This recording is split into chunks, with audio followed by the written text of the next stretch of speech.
Siyempre, pagkatapos nating maglagay ng aluminum radiator, gamitan na naman natin ng malupitang coolant. Ito lang ang sakalam.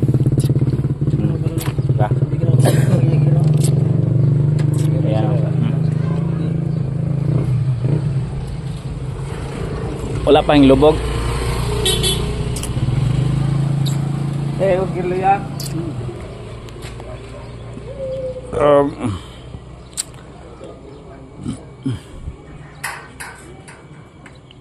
Unsa? Butang ikulant. Ay, butang niya. Piyahot lang sa duha. Ha? Kulang kang duha. Oy, ubos ubas.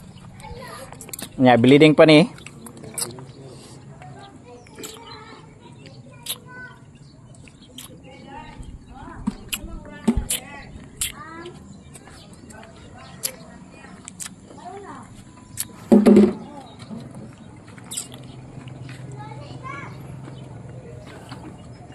Yan.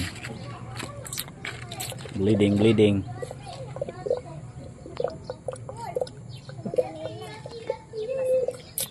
Yan radiator. Stainless radiator. Aluminum di ay. Siya, pandara to si. Ignaw na kayong andar Pakita natin ang loob.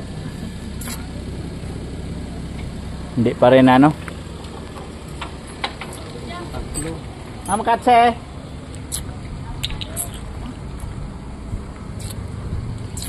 Matay, sakto gyud kayo Sakto gyud kayo Ito kasi ang sa plastic mga boss, yan ang madaling putol Ito ang madaling maputol kasi to plastic. Kaya pag yung mga nagdi-DIY, kung sa ito yung gigamit dong? Ito pangana.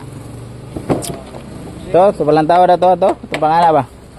Kailangan niyo to bumili lang kayo sa Shopee ng ganyan Matay, dugay mo init dong. Ha? Stainless.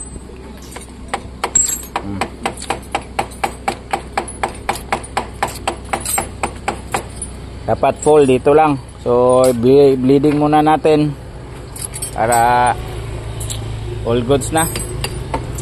Stainless sakto kayo.